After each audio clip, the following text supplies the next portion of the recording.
पुनर्जन्म के बारे में क्या बोलेंगे? आई मीन आप बिलीव करते हैं पुनर्जन्म होता है? अरे पुनर्जन्म क्यों नहीं होता है, ठीक है। ओह! अगर देखिए एक चीज समझिए, अगर आप सनातनी हैं तो आप पुनर्जन्म को मानेंगे, ठीक है, क्लियर। ओके, और मैं तो सनातनी हूँ, मैं तो पुनर्जन्म बहुत जबरदस्त तरीके से मानता हूँ। अगर आप किताबों का प्रूफ देखते हो, राइट, ठीक है, आप कृष्ण को पढ़ सकते हैं, ठीक है, जी, जिसमें ये है कि आत्मा ना मरती है, दैट इज़ ट्रू, ठीक है, ना नष्ट होती है, ना उसे कोई जला सकता है, ना उसे कोई मार सकता है। राइट, और सेम एक ऐसा सिस्टम है, हमारा जो सनातन लेवल है वो एक बहुत ज़बरदस्त लेवल है, ठीक है, बहुत ज़बरदस्त लेवल है। तो यहाँ पर पुनर्जन्म मैं तो 100% बोलता हूँ, जी, बाकी कोई बोले या ना बोले, मैं तो 100% बोलता हूँ, क्योंकि हम जब कुंडली के ऊपर बैठते हैं, हमारा जी, ज्योतिष है, तो पहला घर आत्मा का घर होता है। पहले घर को देखने के बाद अगर पहले घर की सही से प्रिडिक्शन करते हो तो आपके पिछले जन्म में आपने क्या किया ये तक निकल के आ जाता है, ओह! ठीक है। ये वाओ! शायद किसी को पता हो या ना पता हो, मुझे नहीं पता मैं भैया। पहली बार ये बात सुन रही हाँ, हूँ। एस्ट्रोलॉजी के अंदर जो पहला घर होता है इसे आत्मा का घर कहते हैं हम, ठीक है। और अगर एस्ट्रोलॉजी के अंदर जो पहला घर होता है, अगर पहले घर की प्रिडिक्शंस को अगर आप देख लें, ठीक है, तो यहीं से पता लग जाता है कि इसने पिछले जन्म में क्या किया था। वाओ! और उसका अगला जन्म 12वें घर के अंदर चले जाओ, जो कि आखिरी घर होता है, ओके, ठीक है, राइट, जो कि कुंडली का आखिरी घर होता है। राइट, 12वें घर के अंदर अगर आप देखोगे और 12वें घर को सही से अगर आपने समझा, तो आप उसका अगला जन्म भी जान सकते हो कि अगले जन्म में किस योनि के अंदर गया है वो।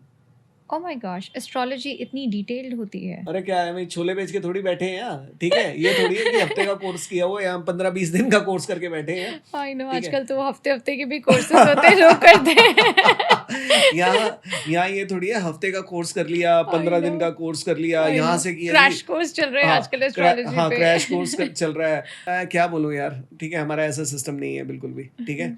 तो मतलब पहला घर आपके पिछले जन्म से संबंधित होता है, और जो 12वां घर है इससे आप आगे वाले जन्म के लिए देख सकते हो। हमारा इतना ज्ञान विस्तृत है हमारे ज्योतिष कुंडली का हमारी। वाओ! तो मतलब यहाँ एक आपको समझाने के लिए ना, क्योंकि जी, आप आज के ज़माने की जी, लड़की हैं और जी, आप प्रूफ के लिए बात कर रही थी, जी। तो आज के आपको समझाने के लिए मैं फ़िल्मों की बात करूँगा, ठीक ओके, है? ओके, ठीक है? डन, जैसे कि फ़िल्मों से पहले एक चीज़ बता देता हूँ, जैसे हम रोज़ कपड़े चेंज करते हैं, कपड़े राइट। क्यों चेंज करते हैं जबकि बॉडी तो एक ही है हमारी? ताकि साफ रहें, हाँ, ताकि साफ रहें, कपड़े तो गंदे हो जाते हैं ना? है ना? सेम ऐसे ही हमारी बॉडी है, ठीक है। ओके, जब बॉडी गंदी हो जाती है, जब बॉडी के अंदर कुछ भी बचता नहीं है, जब राइट, बॉडी बहुत कमज़ोर हो जाती है, तो आत्मा कहती है यार ये नई बॉडी चाहिए यार मुझे, ओके, ठीक है। तो वो नई बॉडी के अंदर चली जाती है। अब एक चीज़ जो मैं बोलने जा रहा हूँ वो शायद आपको इस यूट्यूब पे तो आई नहीं होगी, ठीक है। मैं जो भी बोलता हूँ वो यूट्यूब पे आया ही नहीं होगा, ठीक है, राइट, या किसी सोशल मीडिया पे। लेकिन अब मैं आपको एक चीज़ बताता हूँ, जो भी लोग मुझे सुन रहे हैं ध्यान रखिएगा। हम सब सोचते हैं कि हम जीवन में एक ही बार मरते हैं, राइट, ठीक है। लेकिन बेड़ा गर्क है जो भी ऐसा सोचते हैं। और आपने पुनर्जन्म का प्रूफ मांगा था, मैं अभी आपको प्रूफ दे रहा हूँ, ठीक है। अभी जी, आपने प्रूफ की बात किया था, तो जी, मैं आपको प्रूफ दे रहा हूँ। जी, आप रोज मरते हो, रोज नया जीवन लेते हो। आप रोज मरते हो, रोज नया जीवन लेते हो। 37 की आप मेरी छोटी सिस्टर हैं आप, ठीक है। जी, अब यहाँ पर जो भी लोग मुझे देख रहे हैं, जो 40 के देख रहे हैं, 50 के देख रहे हैं, यहाँ पर आप पता नहीं कितनी बार मरते हो। 37 साल की लड़की है, और अब यहाँ पर 25 साल की इसको फोटो दिखाइएगा। जब आप 25 साल की थी तो आप कैसी थी? हाँ, मतलब थोड़ा बहुत फेस चेंज हुआ होगा मे बी। थोड़ा बहुत हुआ ना। या जब आप 10 साल की थी तो कैसी थी? ऑफ कोर्स वो तो ड्रास्टिक चेंज होगा। अपनी 10 साल की फोटो यहाँ पर दिखाइए, आप ऐसी हैं। नहीं, तो वो 10 साल वाली जो लड़की है वो तो मर चुकी है ना, राइट, आज यहाँ पर बैठी है यार, बिल्कुल बदली हुई है वो। राइट, अगर 2 साल वाली फोटो में आप ही को दिखाऊं कि अपनी फोटो दिखाओ 20 लड़कियों के अंदर, तो आप अपनी फोटो को नहीं पहचान पाओगे। राइट, तो आपका वजूद क्या है यार? ट्रू, आप खुद सोच के देखिए। अगर आप 40 साल के हैं तो 10 साल में आप कैसे थे? तो 10 साल वाला तो बच्चा मर चुका है यार, ट्रू, ठीक है। 1 साल के थे जब आप, तो वो वाला बच्चा भी मर चुका है। हम तो रोज मर के अपने रूप को परिवर्तित कर रहे हैं, रूप बदल रहा है बार बार। हर 5 साल बाद अपने आप को पहचानना मुश्किल हो जाता है, क्या है मैं हूं ये? ऐसा करते हैं हम यहाँ पर, ट्रू, ऐसा ही तो करते हैं। राइट, हर 5 साल बाद शक्ल बदल जाती है, क्या मैं हूं ये यार? पहचान नहीं पा रहा। और साथ वाले, और खुद साथ वाले नहीं पहचान पाते, भाई ये थी तू, क्या ये था तू, ऐसा था। राइट, तो हम हर बार मर के जिंदा हो जाते हैं, ठीक है। और हम कहते हैं कि ये हम है, हम नहीं है यार। हम हर बार बदलते रहे हैं। जब हम छोटे थे तो हम खिलौनों के पीछे भागते रहते थे, हमें खिलौने चाहिए थे, किसी का छीन भी लेते थे खिलौना। फिर जब हम बड़े हुए तो हम चले गए कोका कोला, पेप्सियाँ, खाने पीने की चीज़ें जो हमें मीठी मीठी चॉकलेट्स पसंद हैं, उनके राइट, पीछे भागना लग पड़े हम। जब हम और बड़े हुए तब हम गर्लफ्रेंड बॉयफ्रेंड के चक्कर में भागने लग पड़े। राइट, जब हम और बड़े हुए तब हम नौकरियों के पीछे, पैसे के पीछे भागने लग पड़े। यार हर समय हम मर के हमारी ज़रूरतें बदलती जा रही हैं, तो हम तो रोज़ पुनर्जीवित हो रहे हैं। ट्रू, ये परमात्मा का खेल चल रहा है छुट्टी, ठीक है? तो ये तो उसी का खेल चल रहा है और ये ज़बरदस्त खेल है। जी, हम रोज़ मरते हैं और रोज़ हम ज़िंदा होते हैं। राइट, अब आते हैं वापस पुनर्जन्म के ऊपर बताते हैं जी, कि जिस तरह से हम कपड़े बदलते हैं, जिस तरह से रूप बदलते हैं, हमारा रूप भी बदलता है। हुँ, 1 साल पहले हम कैसे होते हैं, 5 साल पहले कैसे होते हैं, हम खुद नहीं पहचान पाते।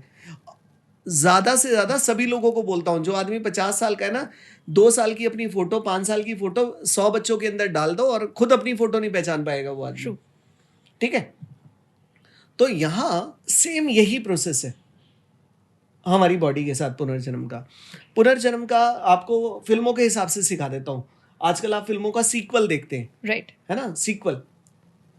अगर लाइफ़ की कहानी अधूरी रह गई, हुँ, हुँ, ठीक है? राइट, अगर फ़िल्म की कहानी अधूरी रह गई, फ़िल्म के कुछ पात्रों को वो फ़िल्म सही तरीके से दिखा नहीं पाई या वहाँ फर्स्ट पार्ट की कहानी कुछ अधूरी रह गई, तो क्या आता है?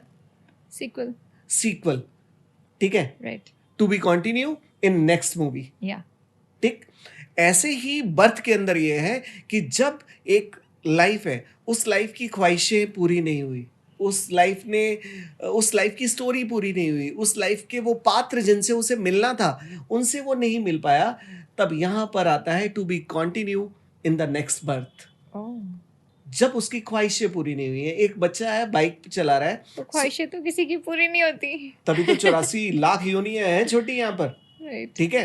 हर किसी को नहीं मिलता यहाँ प्यार ज़िंदगी के अंदर। राइट, तो जो-जो चीज़ें हैं उसे करने के लिए वो आता ही आता है, वो आता ही आता है, वो आएगा ही आएगा। हर चीज़ इस तरीके से रीबॉर्न होती है।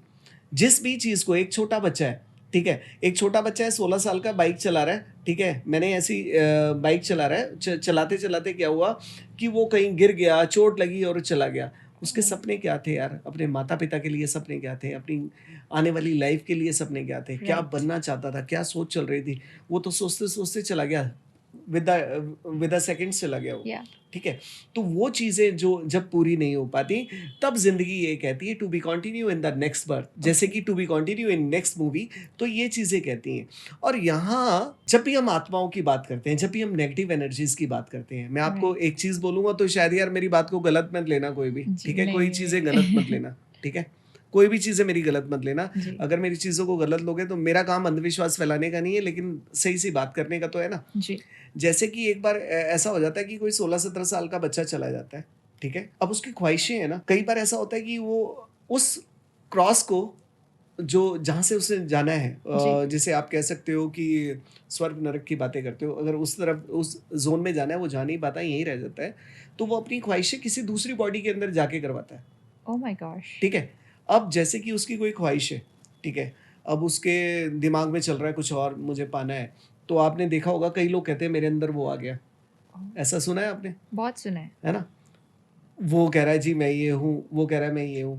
तो राइट, ये क्या होता है कि वो जो यहाँ रुक जाती हैं ना आत्माएँ, वो किसी की बॉडी के अंदर जाके अपना काम करवाना शुरू कर देती हैं और वो लोग परेशान होना शुरू हो जाते हैं। राइट, इसे कहते हैं कनेक्टिविटी, ये कनेक्शंस होते हैं, ओके, ठीक है? तो एक उदाहरण नहीं है, 10 ही उदाहरण है। ये हर धर्म के अंदर है, हिंदू, मुस्लिम, सिख, ईसाई, राइट, हर जगह के ऊपर है। राइट। बंदा कहता है मैं तो ये हूँ, मैं तो ये हूँ, बट ठीक है? फिर जो जिस बॉडी को उसने कैप्चर किया, उस बॉडी की आत्मा का क्या हुआ? इसको साइकियाट्रिस्ट डबल पर्सनैलिटी बोलते हैं। ओह! नहीं? राइट, हाँ, इसको डबल पर्सनैलिटी, मल्टीपल पर्सनैलिटी है यार। राइट, हाँ, तो इसको ऐसा बोलते हैं, ओके, ठीक है? तो यहाँ पर ये चीज़ हर धर्म के अंदर है, हर चीज़ों के अंदर है, क्योंकि वो जो रुक गया है, वो तो अपने काम करवाएगा ही करवाएगा ना, राइट, है ना? तो ये चीज़ें रीबॉर्न की जिसमें बात करता हूँ, इसका सबसे बड़ा उदाहरण और देता हूँ मैं आपको, ठीक है? सबसे बड़ा उदाहरण, अब साइंटिफिक दूँगा मैं आपको, जी, संस्कृति से जोड़कर दूँगा, परंपराओं से जोड़कर दूँगा, है ना? राइट, सनातन धर्म बहुत ही खूबसूरत धर्म है। हिंदुइज़्म दुनिया की सबसे सबसे खूबसूरत धर्म, इससे बड़ा कुछ भी नहीं है, राइट, ठीक है? अब यहाँ पर आप देखते हैं हम महादुर्गा की पूजा करते हैं, हर नवरात्र पे पूजा करते हैं। देखा है आपने? राइट, है ना? हम बहुत सुंदर तरीके से गणपति जी को बनाते हैं राइट, और बहुत सुंदर से गणपति लाकर, महादेवी महादुर्गा को लाकर उनको बहुत सुंदर से उनका हम श्रृंगार करते हैं, राइट, बहुत सुंदर सुंदर बनाते हैं और उसके बाद 9 दिन के बाद हम उनको विसर्जित कर देते हैं Right. जल के अंदर। राइट, ऐसा क्यों करते हैं? नहीं पता। यही तो रीबॉर्न कल्चर, यही तो एक सिस्टम है हमारा, ओके, जिसमें ये बताते हैं कि ये दोबारा आएंगे। ओके, जब हम विसर्जन कर रहे होते हैं महादुर्गा का या गणपति का, तो हम ये भी तो कहते हैं ना कि अगले बरस फिर जल्दी आ।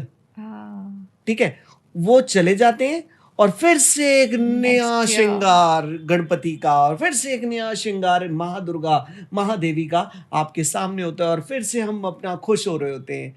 जब जा रहे होते हैं तो दुख हो रहे होते हैं, ठीक है, आ रहे होते हैं खुश हो रहे होते हैं और वही उत्साह होता है अगले साल, हमारा वही एनर्जी होती है। राइट, यही हमारी बॉडी का रीबॉर्न सिस्टम है। वाओ, ठीक है, हमेशा उत्साह के साथ आना और चले जाना, आना और चले जाना, यही तो पुनर्जन्म है। अब इससे ऊपर अगर आपको कुछ जानना है तो मैं इसके बारे में कुछ कहता नहीं, जो जाएगा वो वापस आएगा।